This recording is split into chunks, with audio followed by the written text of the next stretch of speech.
यानंतर तुम्हा सर्वांशी बोलतात या खानापूर आटपाडीचा भूमिपुत्र आणि जतचा आपला आमदार, बहुजनांचा नेता, बहुजनांचा आपला स्वाभिमान, आपला अभिमान. शेठ असं म्हणतात, गणितात आम्ही त्रिकोण शिकलो, चौकोन शिकलो, काटकोन शिकलो, पण आटपाडी जतच्या विकासाचा दृष्टिकोन गोपी शेठ आम्ही तुमच्याकडून शिकलो. एकदा जोरदार टाळी झाली पाहिजे.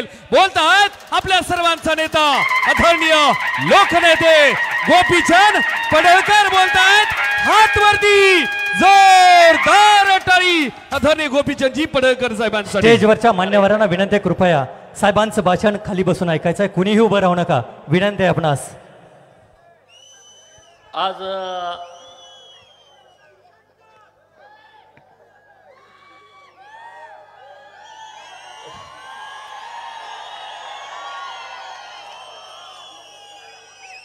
आज बऱ्याच दिवसानं आटपाडीमध्ये आपली सभा होते आणि ती सभा अजिबात स्फोटक नसणार आहे. कारण ज्या गोष्टीसाठी आपण सातत्यानं संघर्ष करत होतो की गावगाड्यातल्या लोकांच्या मतावरती आपण एकदा विधानसभेमध्ये गेलं पाहिजे. विधानसभा कुठं आहे आपण तर बघितलीच नव्हती. आमचे सगळे पत्रकार मित्र इथं आहेत, त्यांना सगळ्यांना माहीत आहे. आम्ही पोस्टर छापायचो, असा आमचा फोटो पुढं छापायचो आणि मागं विधान भवनाचा फोटो छापायचो. तो त्या छापणाऱ्याला माहीत असेल तो कुठून घेत होता, आम्हाला माहीत नव्हतं. मुंबईमध्ये विधानसभा विधान भवन कुठं आहे आम्ही बघितलं नव्हतं. मंत्रालय कुठं आहे, त्याला मजले किती आहेत हे आम्हाला माहीत नव्हतं. कुठल्या मजल्यावरती कुठला मंत्री बसतो याचा आमचा काही थांग पत्ता नव्हता. परंतु आम्ही खुणगाठ बांधली होती की गावगाड्यातल्या सामान्य माणसाला डॉक्टर बाबासाहेब आंबेडकर साहेबांनी जे संविधान दिलंय, ज्या संविधानाने आपल्याला अधिकार दिले, तो अधिकार आणि तो हक्क मिळवायचाच म्हणून आम्ही आटपाडी खानापूर तालुक्यामध्ये काम करत होतो. आज व्यासपीठावरती माझे अनेक सहकारी आहेत. अनेक महापुरुषांच्या वेशभूषेमध्ये सगळे महापुरुष व्यासपीठावरती आहेत. छत्रपती शिवाजी महाराजांच्या प्रतिमेला अभिवादन करून डॉक्टर बाबासाहेब आंबेडकर साहेबांच्या संविधानाला जे अभिप्रेत आहे, ज्या पद्धतीनं आपण काम केलं पाहिजे, त्या संविधानाला डॉक्टर बाबासाहेबांना अभिवादन करून सर्व महामानवांच्या प्रेरणेनं आपण महाराष्ट्रभरामध्ये अनेक वर्ष काम करतोय. खरं तर आजचा हा सत्काराचा सोहळा माझ्या सगळ्या सहकार्यांनी आयोजित केला. त्यांनी कधी प्लॅनिंग केलं, काय केलं मला माहीत नाही. मी हिवाळी अधिवेशनामध्ये नागपूरला होतो आणि मला सांगितलं की आटपाडीकरांनी जतमध्ये आमदार झाला म्हणून सत्काराचा कार्यक्रम ठेवलाय. रणजित आयवळे इथं बोलले, मी खूप वेळा धडका इथं घेतल्या की बाबा आपण आमदार झालं पाहिजे, पण त्यामध्ये आपण यशस्वी होऊ शकलो नाही. परंतु जेव्हा 2006ला 6 डिसेंबर 2006ला झरे गावामध्ये राष्ट्रीय समाज पक्षाची पहिली शाखा काढून मी माझा राजकारणाचा शुभारंभ केला. 2009ची विधानसभा माझ्या जीवनातली मी पहिल्यांदा खानापूर विधानसभा मतदारसंघातून लढलो. हे श्रेय कुणाला जातं?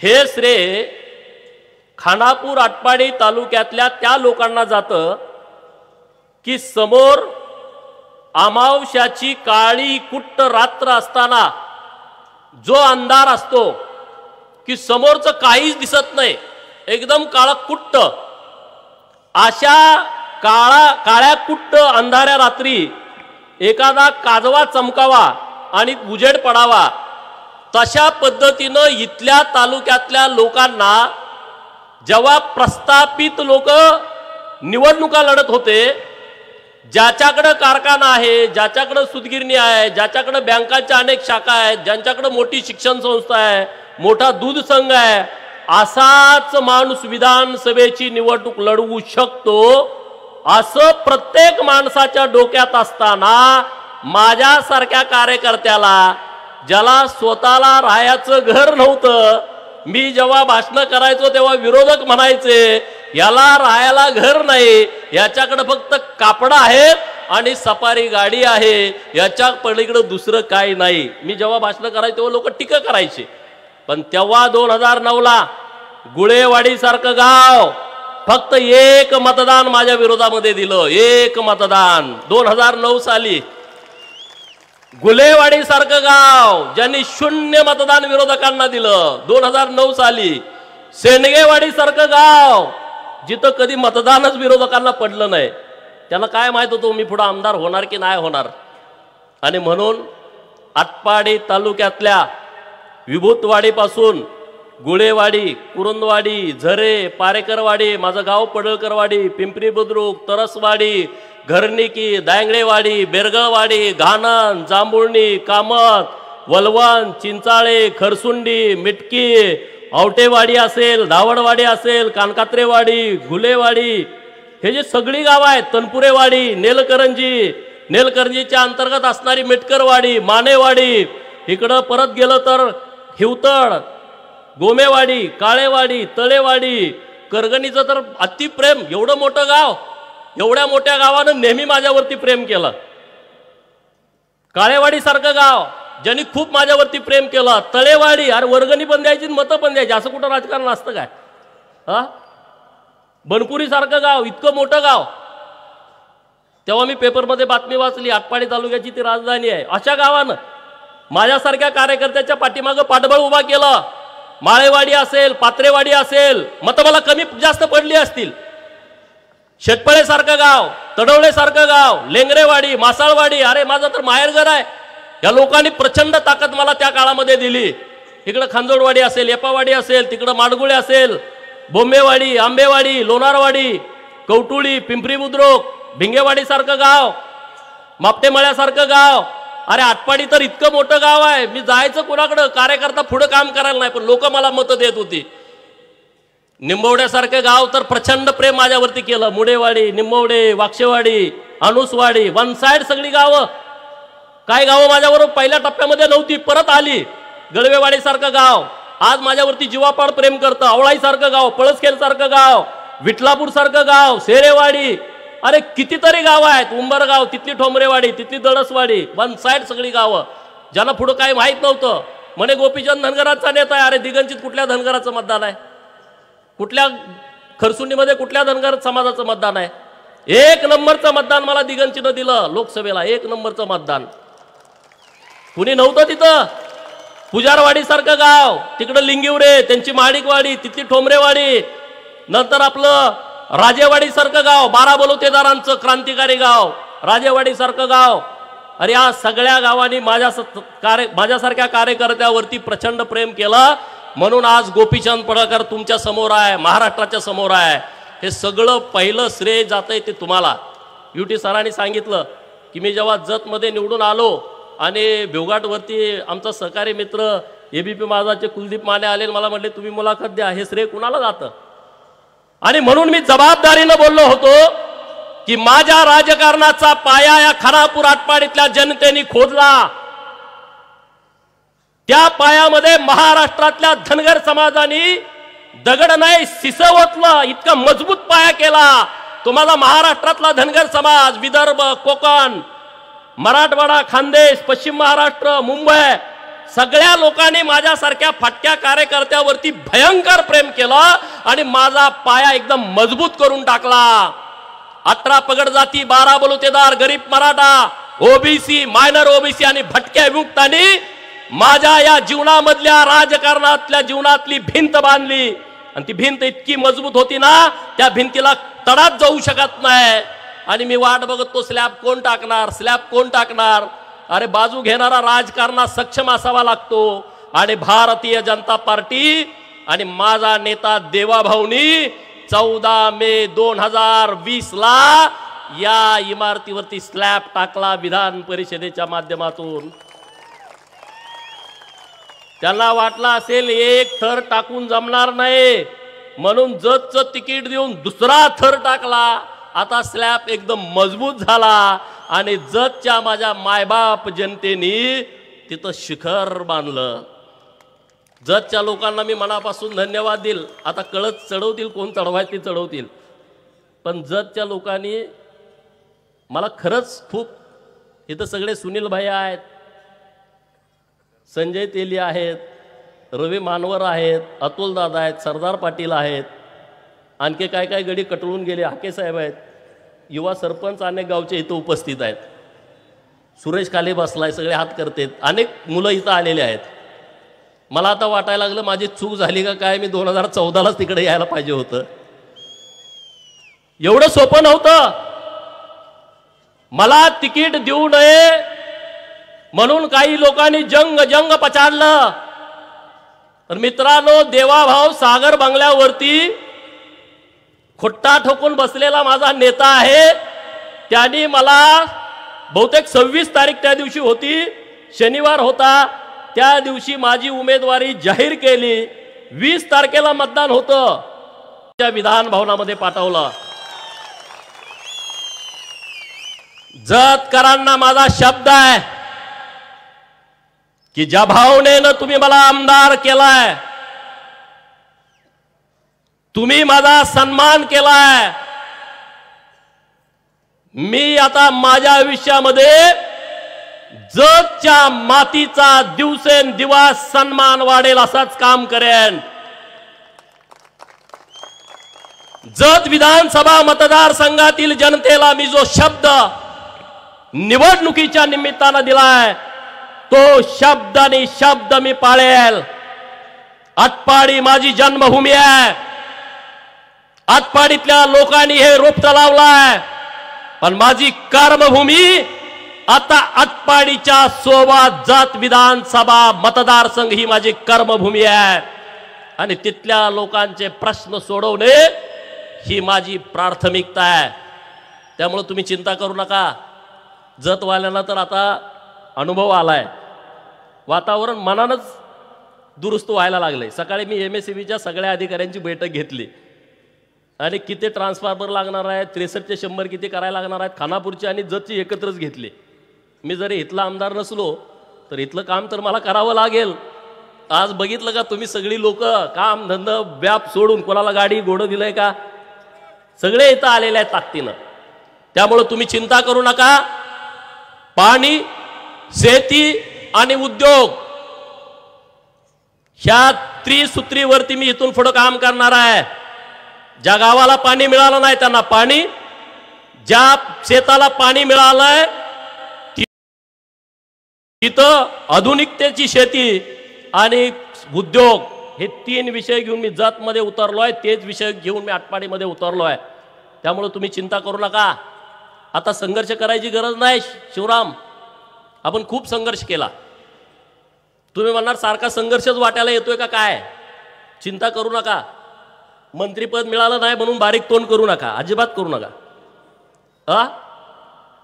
अजिबात करू नका बारीक तोंड. संघर्षाचे दिवस आता आपले संपलेत. आपलं सरकार आलंय, आपला नेता राज्याचा मुख्यमंत्री झालाय. त्या नेत्याच्या माध्यमातून या महाराष्ट्रातल्या गोरगरीब उपेक्षित लोकांची कामं आपल्याला आता करायची आहेत. या जत विधानसभेतली, खानापूर विधानसभा मतदारसंघातल्या लोकांची कामं आपल्याला करायची आहेत मित्रांनो. त्यामुळं आता संघर्ष ज्यांना करायचा आहे त्यांना करू द्या ना. पण संघर्ष करणं मेजर एवढं सोपं नसतं का असतंय? अरे या पोलीस स्टेशनमध्ये माझ्यावरती किती वेळा केस दाखल झाल्या की नाही झाल्या? 1 लाखाच्या फटाकड्या उडवल्याशिवाय मी पोलीस स्टेशनमध्ये हजरच झालो नाही. जेव्हा जेव्हा मला अटक केलं, माझे विरोधक येडे होऊन गेले. अरे आता करायचं काय, याला जेलमध्ये टाकला तर फटाकड्या उडवतोय, बाहेर आला तर फटाकड्या उडवतोय. आहे का नाही बरोबर? अजून काय काय झालं, ज्यावर केसेस असतील, जेलमध्ये जाताना फटाकड्या उडवलेल्या. सांगलीतनं आपण जेलमधनं सुटलो, येताना फटाकड्या उडवल्या. कोर्टानं केस दाखल केली विट्यामध्ये. आटपाडीत केस दाखल झाली. म्हणजे गेलो सुटलो म्हणून परत 2 केसेस. जेलमध्ये गेलो, 2-2 महिने राहिलो. महाराष्ट्रातल्या लोकांना वाटतं ह्याला लॉटरी लागली आहे. अरे आम्ही किती घासले आम्हाला माहित आहे, तुम्हाला काय माहित आम्ही काय काय केलंय. त्याला वाटतं ह्याला काहीतरी लॉटरी लागली आहे. विधान परिषद मागच्या दारानं आलाय. अरे आता पुढचं लात घालून दार मोडून आता विधानसभेमध्ये गेलो आहे. आणि ते जतच्या लोकांनी पाठवलाय आणि त्या विधानसभेमध्ये गरिबांची बाजू लावून धरणार आहे, ताकदीनं लावून धरणार आहे. आणि त्यामुळे आता तुम्ही चिंता करायचं कारण नाही. आज तुम्ही सगळेजण एक होता म्हणून मी आमदार झालो. एकीमध्ये प्रचंड ताकद असते. जत मध्ये नेते सगळे माझ्या विरोधात गेले, पण गावागावातली जनता एक झाली. तुम्ही माझ्यासोबत एक होता म्हणून आज मी नेता म्हणून तयार झालो. गिर जाते हैं वो जो अकेले चलते हैं, गिर जाते हैं वो जो अकेले चलते हैं, मंजिलें उनकी होती है जो साथ साथ चलते हैं, जो साथ साथ चलते हैं. आपण आता 17 वर्ष साथ साथ चलतोय. आता महाराष्ट्रातली सगळी लोक आपल्याबरोबर ताकदीनं आहेत, पूर्ण शक्तीनिशी आपल्यासोबत आहेत. त्यामुळं चिंता करण्याचं कारण नाही आहे. संघर्ष करणारे लोक आता कोण विरोधात असतात त्यांना संघर्ष करावा लागतो, पण संघर्ष करायची लोकांची मानसिकता नाही आहे. जेव्हा इथं माझ्यावरती 307 दाखल झालं, महाविकास आघाडीचं सरकार होतं बरोबर ह्याच चौकात. तो इतिहास सगळा सांगत नाही. अरे आम्ही वाघाच्या काळजाची नुसती भाषणात म्हणणारी माणसं नाही आहे. तुम्ही किती जरी आला तर आम्ही पळणारे नाही आहे, बरोबर का नाही? माझ्यावर 307 केस होती आणि महाविकास आघाडीचं सरकार होतं. आणि मुंबईमध्ये तिसऱ्या दिवशी एसटीचं आंदोलन होतं आझाद मैदानावरती. आता एसटीचं आंदोलन मी पुकारलंय. इकडं तर 307 ची केस पडली आहे. मी म्हणलं ते आंदोलन होणार, आझाद मैदानावरती जाणार. सदाभाऊ मी आझाद मैदानावरती गेलो. महाविकास आघाडीवाल्यांची गडबड चालू केली, याला अटक करा. एसपीनं फरमान सोडलं सांगलीच्या, जावा मुंबईला. टीम तयार केली. टीम मधल्या प्रमुखाचाच मला फोन आला, एसपीनं पाठवलंय, आम्ही मुंबईला यायला लागलोय. मी म्हणलं जास्त त्रास करून घेऊ नका, मी आझाद मैदानावरती आहे, इथं मला तुम्ही अटक करायला या. असे आम्ही आहे, पळपुटे आम्ही नाही आहे, अजिबात पळपुटे नाही आहे. रात्री आला तर आकाशवाणीला आहे, दिवसा आला तर आझाद मैदानावरती आहे. धाडस झालं नाही अटक करायची. हे तुमच्यामुळं, तुम्ही मागं असल्यामुळं. ॲड्रेस सांग, टीव्हीवरच आहे ना कंटिन्यू, आम्ही घाबरत नाही. त्यामुळं महाविकास आघाडीच्या काळामध्ये 2019ला या महाराष्ट्रातल्या जनतेने देवाभावना मुख्यमंत्री होण्यासाठी मतदान केला, परंतु विश्वासघात झाला. मुख्यमंत्री पदावरती देवाभावना बसू दिलं नाही. एक वेगळी अनैसर्गिक आघाडी महाराष्ट्रामध्ये तयार झाली. सत्ता आपली गेली, परंतु आम्ही सगळे ताकदीनं, तेव्हा 105 विधानसभेचे आमदार होते, देवाभाऊंच्या पाठीमागे ठामपणे उभा राहिले. एक सुद्धा आमदार त्यातला हटला नाही, कारण भारतीय जनता पार्टीतला कार्यकर्ता हा विचारावरती काम करतो, तो संधी साधू असू शकत नाही. आता महाविकास आघाडीची सत्ता गेली आहे, आता मी त्यावरती जास्त बोलू नये, पण गेली का नाही सांगा. कुणाच्यात हिंमत आहे सरकारच्या विरोधामध्ये लढायची? समजा आता आपल्या सांगली जिल्ह्यामध्ये जयंत पाटील आहेत, हिंमत आहे लढायची? 2019चं भाषण आहे का? देवाभाऊ म्हणले होते मी पुन्हा होईल, पुन्हा येईन म्हणून. त्याच्यावरती कसं भाषण केलं होतं? आणि आता तुम्ही ऐकलं का नागपूरचं भाषण? लढणं एवढं रक्तात असावं लागतं. लगेच वळचणीला पळते ही लोक, लढू शकत नाहीत, ती हिंमत नाही. पण त्याच्यात आपण कशाला चिंता करायची? वळचणीला कोण जातं? साप, उंदीर, आपल्या कोणात कोण असतं वळचणीला? वाघ काय वळचणीला जाऊन बसत नाही, तो समोर येत असतो रस्त्यावर. ज्यांना कुणाला करायचं ते करू द्या. आता आपला संघर्ष संपलाय, कारण आता आपला नेता मुख्यमंत्री झालाय आणि त्यांच्या माध्यमातून आपल्याला आता काम करायचं आहे. रास्ते खुद ब खुद आसान हो जाते हैं, रास्ते खुद ब खुद आसान हो जाते हैं, हौसले जब बुलंद हो जाते हैं, हौसले जब बुलंद हो जाते हैं, अरे जो गिरकर फिर संभल जाए, जो गिरकर फिर संभल जाए वो जिंदगी के असली सिकंदर कहलाते हैं, वो जिंदगी के असली सिकंदर कहलाते हैं. त्यामुळे पडायचं उठायचं पडायचं उठायचं हे आपलं सगळं सारखं चालूच होतं, सारखं चालू होतं. पण आता जत करानी इतक्या ताट मान, अरे मी तर एवढा रुबाबात फिरतोय ना आता खरंच. अगोदर कसं विधान परिषद म्हणल्यावर अरे तुम्ही बघितलं मीडियात काय बोललो, हा ह्यो मागच्या दारानं आणलाय, हे भाजपनं असंच बोलायला ठेवलाय, अमुकच झालं तमुकच झालं. आता म्हणलं आला लात घालून आलोय, आता तुम्ही बोला माझ्या विरोधात, कुणाच्यात हिंमत आहे मी तुम्हाला फेस करतो. बोलायलाच कोण तयार नाही, आता बोलायचं कुणाच्या विरोधात. सगळं गणित आता पूर्णपणे विस्कटून गेलेलं आहे. ताकद लागते. हे माझे सगळे पत्रकार मित्र आहेत ना, त्यांनी पडत्या काळामध्ये मला खूप मदत केली. आता दिसते तिथं सूरज भैया प्रक्षाळे आहेत, लक्ष्मणराव आहेत, कांतीलाल कारळे आहेत, प्रशांत भंडारी आहेत, नागेशराव काय आले नाहीत वाटतं सभेला, पण त्यांना अडचण असेल, पण त्यांनी पडत्या काळात मला मदत केली आहे. तुम्हाला मी मनापासून धन्यवाद देतो, तुमचा आभार व्यक्त करतो की जेव्हा कोणी आमची बातमी लिहित नव्हतं तेव्हा तुम्ही आमच्या बातम्या लिहित होता. आम्ही तुम्हाला शोधत होतो, आता तुम्ही मला शोधताय, मी तुम्हाला सापडत नाही, पण मी तुमची दिलगिरी व्यक्त करतो.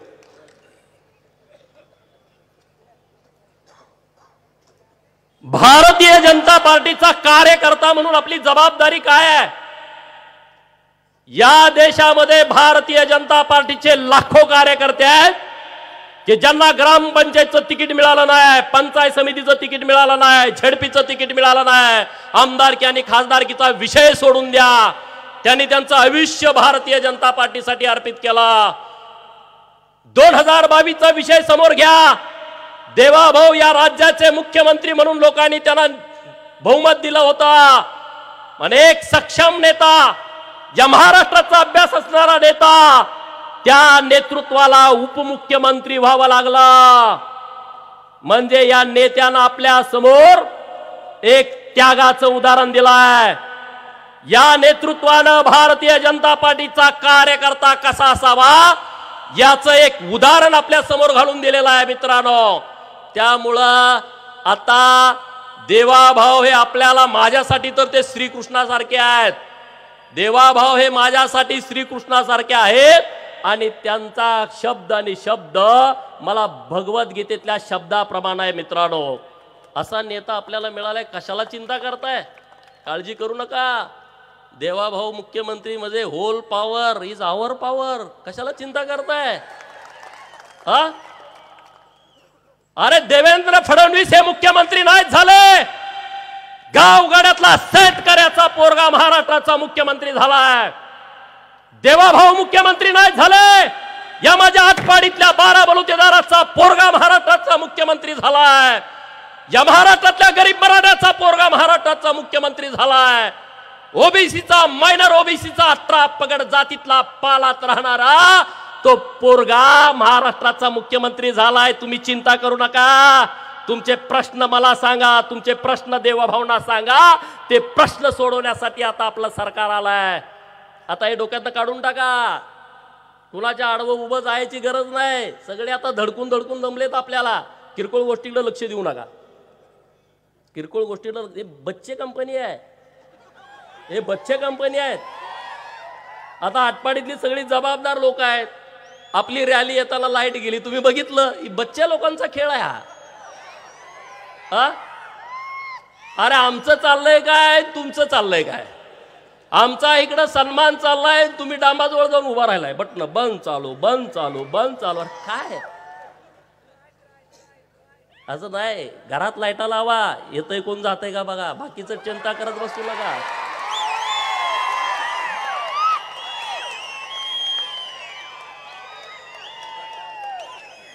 इकडं आम्ही अंधारात उजेड करतोय, आमचं टेन्शन घेऊ नका.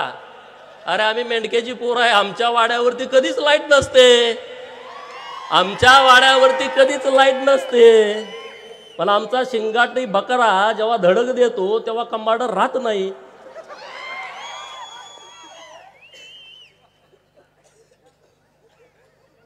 आज राज्यामध्ये काय चालू आहे? आपलं सरकार आल्यानंतर काय करायचंय? तुम्ही मला आमदार केलंय, मी तिथं काय करणार आहे? तर मी माननीय मुख्यमंत्री महोदयांच्याकडे मागणी केली की सत्तेचं विकेंद्रीकरण जोपर्यंत होत नाही, संस्थांचं विकेंद्रीकरण जोपर्यंत होत नाही, तोपर्यंत छोट्या छोट्या समाजाला न्याय मिळत नाही. आणि म्हणून देवाभाऊचं मी अभिनंदन करतो की पहिल्यांदा मुख्यमंत्री झाल्यानंतर त्यांनी ओबीसीचं वेगळं मंत्रालय स्थापन केला. हा क्रांतिकारी निर्णय होता मित्रांनो. ओबीसीचं वेगळं मंत्रालय नव्हतं. सामाजिक न्यायाच्या माध्यमातून आपल्याकडे योजनाच येत नव्हत्या, विषय सोडून द्या, मंत्रालय असायचा प्रश्न नाही. या महाराष्ट्रामध्ये यशवंतराव चव्हाणांच्या पासून पृथ्वीराज चव्हाणांच्या पर्यंत अनेक मराठा समाजाचे मुख्यमंत्री झाले. पै पावण्याच्या पलीकडे त्यांची गाडी गेलीच नाही. देवाभाऊ मुख्यमंत्री झाले आणि त्यांनी महाराष्ट्रातल्या गरीब मराठा समाजासाठी सारथी नावाची संस्था पहिल्यांदा स्थापन केली. राजश्री शाहू महाराजांच्या नावानं राजश्री शाहू महाराज संशोधन प्रशिक्षण संस्था. आणि हजारो पोरं आज MPSC आणि UPSC सिलेक्ट झाले मित्रांनो. हजारो मुलं. हे काम देवाभाऊंचं आहे मित्रांनो, हे काम देवाभाऊंचं आहे. लगेच महाज्योती केली. महाराष्ट्रातल्या 346 जातींचा समावेश असणाऱ्या ओबीसींच्या साठी महाज्योती नावाची संस्था स्थापन केली मित्रांनो. हे जे 12 बलुते जे मायनर ओबीसी आणि ओबीसी आहेत यांच्यासाठी ही संस्था काम करते, विद्यार्थ्यांच्यासाठी. आणि मग या संस्थेच्या माध्यमातून कोण तहसीलदार झाला, कोण प्रांत झाला, कोण कलेक्टर झाला, कोण PSI, कोण DYSP, कोण SP, कोण BDO, वेगवेगळ्या खात्यात पोरं जायला लागली. आणि 22 पोरं गेल्या वर्षी ओबीसीची वैमानिक झाली. वैमानिक विमानाचा ड्रायव्हर आपली पोरं झाली. सुताराचा, लवाराचा, कुंभाराचा, घिसाड्याचा पोरगा, एक तर पोरगा अनाथाचा आहे, तो वैमानिक झाला. आणि त्याचा सगळा खर्च या महाज्योती संस्थेनं भरला. महाज्योती संस्थेनं भरला. हे देवाभाऊनं केलंय. आता आचारसंहिता लागण्यापूर्वी गोर बंजारा नावाचा समाज आपल्या महाराष्ट्रामध्ये आहे, जो रात्रंदिवस राबतो, कष्ट करतो, आपल्याकडे माती काम करायला येतात. या बंजारा समाजासाठी सरकारनं आणि तत्सम विमुक्त भटक्या जमातीतल्या मुलांच्यासाठी वनारटी नावाची संस्था स्थापन केली आहे. वसंतराव नाईक संशोधन आणि प्रशिक्षण संस्था. म्हणजे बंजारा समाजाच्या मुलांना 300 कोटी रुपयाचं बजेट यावर्षी मिळेल. मग विचार करा, बार्टी मागासवर्गीय मुलांच्यासाठी, TRTI आदिवासी समाजासाठी, सारथी मराठा समाजासाठी, महाज्योती ओबीसी समाजासाठी, आणि वनारटी स्थापन केली ही बंजारा समाजासाठी. आणि म्हणून मी आमदार झाल्याच्या नंतर माननीय मुख्यमंत्री महोदयांच्याकडे मागणी करतोय की ओबीसी हा मोठा समाज आहे आणि ओबीसी मध्ये धनगर, माळी, तेली, वंजारी आणि त्याच्या पाठोपाठ बंजारा हे मोठे समाज आहेत. आणि म्हणून माझी सरकारकडे मागणी अशी आहे की तुम्ही यामध्ये सुद्धा बायफर्गेशन करा. महाज्योतीच्या मधून तुम्ही आता वनारटी स्थापन केली आहे, तर महाराष्ट्रातल्या धनगर समाजाच्या मुलांच्यासाठी स्मार्टी नावाची संस्था स्थापन करा. सुभेदार मल्हारराव होळकर संशोधन आणि प्रशिक्षण संस्था ही धनगर समाजाच्यासाठी स्थापन करा. वंजारी समाजासाठी गोपीनाथरावजी मुंडे संशोधन आणि प्रशिक्षण संस्था ही वंजारी समाजासाठी करा. गोर बंजारासाठी जर वनारटी स्थापन केली असेल आणि त्यामध्ये जर तुम्ही भटके विमुक्त जमाती घेतल्या असं म्हणत असाल, त्याची स्पष्टता आणा. आणि जर त्याची स्पष्टता आणता येत नसेल तर राहिलेल्या भटक्या विमुक्तांच्यासाठी उमाजीराव नाईक संशोधन आणि प्रशिक्षण संस्था ही महाराष्ट्रातल्या भटक्या विमुक्तांच्या मुलांच्यासाठी स्थापन करा. ही मागणी मी सरकारकडे करतोय. ही मागणी दिसायला छोटी दिसते, पण ही क्रांतिकारी आहे. कारण काय होणार आहे यातून? आमची मुलं शिकणार आहेत. आमची जर मुलं शिकली, अधिकारी झाली, आमच्या मुलांच्या मध्ये शैक्षणिक क्रांती होईल. नुसतं भाषणात बोलून होणार नाही. ही संस्था स्थापन झाल्याच्या नंतर शैक्षणिक क्रांती होईल. शैक्षणिक क्रांती झाली तर आर्थिक क्रांती होईल. आर्थिक क्रांती झाली तर सामाजिक क्रांती होईल आणि सामाजिक क्रांती झाल्यानंतर राजकीय क्रांती करण्यापासून कोणच तुम्हाला रोखू शकत नाही. त्याचं सगळं मूळ ह्या संस्थांच्या मध्ये आहे आणि ते देवाभाव करू शकतायत मित्रांनो. आणि म्हणून आपण ही मागणी आता सरकारकडे करतोय आणि ते करून घ्या ना. तुम्हाला माहित आहे मागणी केली का मी परत गप्प बसत नाही. मी पूर्ण वेळ सरकारकडे पाठपुरावा करतोय. पूर्ण वेळ सरकारकडे लक्ष देऊन ह्या योजना ह्या संस्था स्थापन करून घेणार आहे. मित्रांनो दुसरा विषय अत्यंत महत्त्वाचा आहे. मी सभागृहामध्ये पण मांडला विषय तो सभागृहामध्ये विषय काय मांडला की आमच्या सगळ्या महापुरुषांचे फोटो विधानसभा, विधान परिषद, सेंट्रल हॉल मुंबई आणि मंत्रालयाचा जो प्रवेशद्वाराचा मोकळा पॅसेज आहे त्यामध्ये तुम्ही आमच्या सगळ्या महापुरुषांचे फोटो लावले पाहिजेत, तैलचित्र लावलं पाहिजे. ही आपली मागणी योग्य आहे का अयोग्य आहे? कोणाला वाटतं योग्य आहे हात वर करा. अरे छत्रपती शिवाजी महाराजांच्या सोबत ज्या भैरजी नायकांनी काम केलं त्यांचा इतिहास आमच्या पोरांना माहित नाही. अरे मग जेव्हा भैरजी नायकांचा फोटो तैलचित्र मंत्रालयाच्या पॅसेज मध्ये आम्हाला दिसल, लोक विचारतील अरे हा फोटो कुणाचा आहे. विचारल्यानंतर शोधतील, सर्च करतील, गुगलला युट्यूबला जातील आणि त्यांचा इतिहास शोधतील. राजे उमाजी नायकांचा इतिहास शोधतील. महात्मा बसवेश्वरांचा फोटो लागला पाहिजे, अण्णाभाऊ साठेंचा फोटो लागला पाहिजे, पुण्यश्लोक अहिल्यादेवींचा फोटो लागला पाहिजे, यशवंतराव मल्हाररावांचा फोटो लागला पाहिजे. हे सगळे महापुरुष आहेत. नरहरी सोनाराम पासून जीवा महालेपर्यंत, शिवा काशीदाम पासून हे ज्यांनी या राष्ट्रासाठी काम केलंय अनेक महापुरुषांची यादी आहे. हे सगळं आपल्याला करून घ्यायचं आहे. मंत्रालयामध्ये आमचं जेव्हा पालातलं पोरग जर गेला तर त्याला सुद्धा वाटलं पाहिजे हे मंत्रालय माझं आहे, माझ्या बाप जाद्याचं आहे, हे प्रस्थापिताच्या बाप जाद्याचं नाही. हे त्याला त्या दिवशी वाटेल की आमच्या महापुरुषाचा फोटो ह्या मंत्रालयामध्ये लागेल, नागपूरला लागेल, मुंबईला लागेल. आम्ही आपलं दबावातच इकडं तिकडं बघत अरे का यांच्या कुणाच्या प्रस्थापिताच्या बापांची मालमत्ता नाही आहे. या प्रस्थापितांच्या छताडावरती तुम्ही नाचा. देवाभाव हा प्रस्थापितांचा कर्दन काळ आहे मित्रांनो, कर्दन काळ आहे. लटा लटा लटा कापतेत, पाया पडतेत ही लोक. एवढं आता काय बोलू नये, सगळं वातावरण पेटतंय मी बोलल्यानंतर. पण अरे मी इतकं बघतोय ना, अरे लाचार लोक आहेत, लाचार. एक नंबरचे भित्रे, पोलीस स्टेशन शिवाय पान हलत नाही. विचार करा या सांगली जिल्ह्यामध्ये प्रत्येक पोलीस स्टेशनला एक यांचं न ऐकणारा PI आला, हे घरी राहतच नाही, राहू शकत नाही. आता माझ्या विरोधात कुठलाही PI आला ना SP आला, मी अजिबात घाबरत नाही. का आम्ही काहीच केलं नाही ना, कशाला घाबरू आम्ही, बरोबर का नाही. तहसीलदार उलटा आलं ह्यांचं गाणं बिघडलं, तलाठी उलटा आलं ह्यांचं गाणं बिघडलं. ह्यांचं गाणं सगळं ह्याच्यावर अवलंबून आहे. प्रशासनावरती या महाराष्ट्रातल्या 70% पुढाऱ्यांचं गाणं अवलंबून आहे का नाही. आता इथं बोंबेवाडीला JCBनं वाळू वडतंय. कोण वडतंय काय वडतंय तो माझा विषय नाही. वडतंय का नाही वडत, रातभर वडतंय, तिकडं कोण बघना. मी कलेक्टर साहेबाला फोन केला, तहसीलदारच्या पगारावर बोजा चढवा ना, सगळ्या नदीचा पंचनामा करून पैसे खाताय म्हटल्यावर त्याच्यावर आधी चढवा ना. मग हळूहळू खाली या. सर्कल, तलाठी, कोतवाल बी आपल्या तालुक्यात काय काय बहादूर आहे, ती तहसीलदारच आहेत. असू दे आपले, ती गरीब आहेत.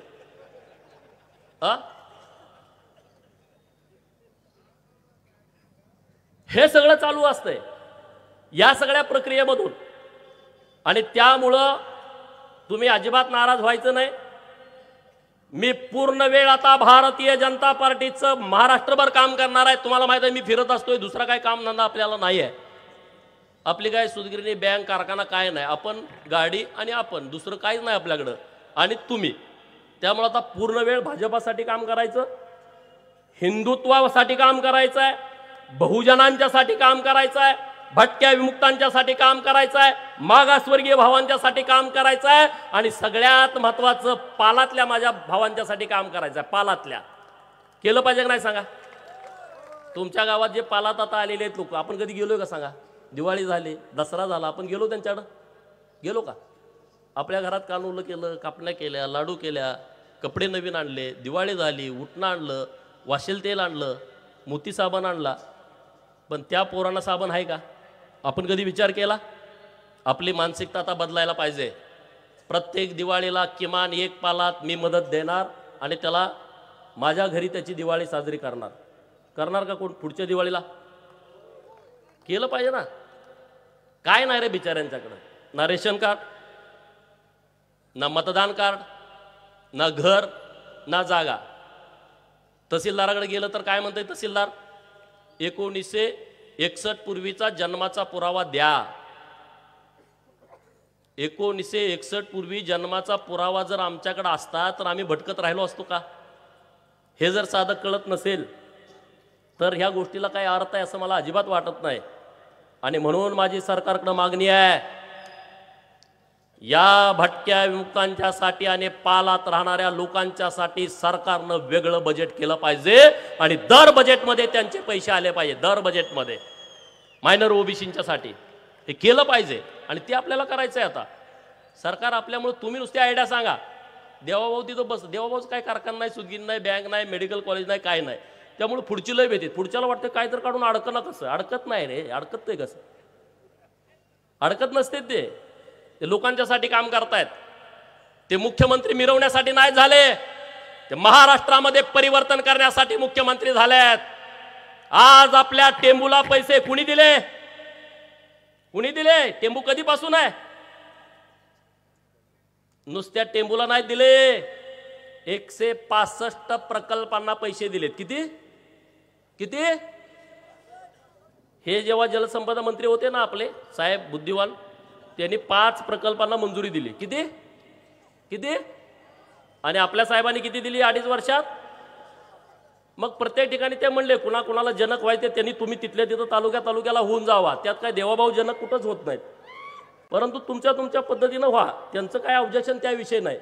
आता जतला दिले, जतला तर भाजपचा आमदार पण नाही, बरोबर का नाही सुनील भैया? जतला भाजपचा आमदार नाही तरी 2000 कोटी रुपये दिले. आता तिथं कुणाला तरी जनक करून टाका राव, रिक्त जागा आहे. नाही, मार्केटिंग करावं लागतं, तुम्ही करा, मला नको, पण तिथल्या कुणाला तरी करून टाका. हा म्हैसाळ योजनेचा जनक जत पासून पूर्व भागासाठी, जत भागून पश्चिम भागासाठी एक, कवठे मंकाळचा वेगळा. प्रत्येक ठिकाणी ह्या जागा रिक्त आहेत त्या भरून घेतल्या पाहिजेत. मी एक सरकारकडे मागणी करणार आहे, टेंबू योजनेला क्रांतीवीर नागनाथ अण्णा नाईकवडी यांचं नाव दिलं पाहिजे. ह्या सगळ्या लोकांचा व्हिडिओ करून घ्या, माननीय मुख्यमंत्री महोदयांना मला द्यायचा आहे. तुमचं सगळ्यांचं एकमत आहे का? नागनाथ अण्णांचं नाव ह्या टेंबू योजनेला दिलं पाहिजे. नागनाथ अण्णाच्या ट्रकात बसून कोण कोण पाणी परिषदेला आलता हात वर करा. सगळे पत्रकार मित्रांना माझी विनंती आहे, पूर्ण योजनेला, फाट्याला कुणाचं पण नाव द्या, पूर्ण योजनेला नागनाथ अण्णांचं नाव टेंबू गावापासून सांगोल्याच्या शेवटच्या गावापर्यंत, इकडं मान, खटाव, आटपाडी, कवठे मंकाळ आणि जतचे काही गावं आहेत, कडेगावची गावं, अन्य काही गावं असतील, तासगाव मधली काही गावं आहेत, ह्या संपूर्ण योजनेला क्रांतीवीर नागनाथ अण्णांचं नाव दिलं पाहिजे. कारण त्या बिचाऱ्यानं आमच्यासाठी इतकं केलंय की ते उभा पण राहिले नाहीत. निवडणुकीला आम्ही त्यांना मतदान पण दिलं नाही. मग बाकीच्यांना कुणाची द्यायची नावं त्याबद्दल आमचं ऑब्जेक्शन नाही, त्याच्यावरती आमची टीका टिप्पणी नाही. प्रत्येक फाट्याला एक नाव दिलं तरी आमचं ऑब्जेक्शन नाही, त्याच्या माझे सहमती आहे, माझं अनुमोदन आहे त्या गोष्टीला. पण नागनाथ अण्णांचं नाव दिलं पाहिजे. आटपाडी ते तंबू ठोकून राहायचे. जर आपल्याला चांगली जागा मिळाली तर एक छोटं चांगलं स्मारक जर आपल्याला नागनाथ अण्णांचं करता आलं तर त्यातून उतराई होण्यासारखी आपल्याला एक संधी आहे. कारण आज आपण हे सगळं बघतोय, ते कुणाला पटत नव्हतं हो, पाणी असं येणार म्हणून. पाणी असं येणार हे कुणालाच पटत नव्हतं, परंतु ते नागनाथ अण्णांनी सांगितलं. बिचाऱ्याने गावागावात यायचे, त्यांची गाडी पुकारायला यायची, मागणं ते यायचे, त्यांच्या अगोदर त्यांचे लोक यायची, ती योजना समजावून सांगायची, ट्रका गावागावाला पाठवायचे. हे सगळं कसं काय शक्य आहे? मी पहिल्यांदा आटपाडीला त्या ट्रकतनंच आलो होतो नागनाथ अण्णांच्या. 25 वर्ष नागनाथ अण्णांनी संघर्ष केला. त्याच मैदानावरती अण्णांची सभा असायची. गणपतराव देशमुख साहेब हे प्रत्येक सभेला असायचे, बाकीचे सगळे नेते मंडळी असायचे. अण्णांच्या या पाणी चळवळीतून अनेक नेते तयार झाले. आज त्यांचं नाव देण्याची नितांत गरज आहे या आपल्या योजनेला, आणि ती आपण मागणी मी सोमवारी माननीय मुख्यमंत्री महोदयांना त्याबद्दलचं पत्र देतोय. त्यामुळे तुम्ही अजिबात चिंता करू नका, अजिबात काळजी करू नका. आणि कसलंही काम असलं, ब्रह्मशेट्टी तुम्हाला सांगितलंय की ते काम आपण कुणाचंच आडू दिलं नाही. सत्ता आपली असो अगर नसो, आम्ही आपल्या सगळ्या कार्यकर्त्यांच्या पाठीमागं पाठबळ उभा केलं आहे, पूर्ण शक्तीनिशी ताकद उभा केली आहे. आता तर भारतीय जनता पार्टीचं सरकार आहे मित्रांनो, आपल्याला कुणावरती अन्याय करायचा नाही, परंतु अन्याय आता अजिबात सहन करायचा नाही. लय गमती जमती झाल्या आणि आपण आता म्हणून थांबू थांबू थांबू, अजून आपल्याला काहीच नाही. जो तो उठतोय भाऊ करतोय, आता भाऊ करायला गेला तर ठोसा बसेल. आता भाऊ बिऊ अजिबात चालणार नाही. प्रत्येक गोष्टीचा हिशोब होणार, म्हणजे ज्यांनी अन्याय केलाय त्यांचा होणार, जे आमच्या विरोधात पण असतील त्यांची आम्ही कामं करतोय. कुणाला आमचा त्रास नाही, सरकारचा आमच्या कुणाला त्रास नाही. नवीन नवीन आपल्याला प्रयोग करायचे आहेत. सोलारचं आता मोठं काम आपल्या तालुक्यामध्ये उभा राहत आहे. सोलारसाठी आता आम्ही जतमध्ये सुद्धा मोठं काम उभा करतोय. शाश्वत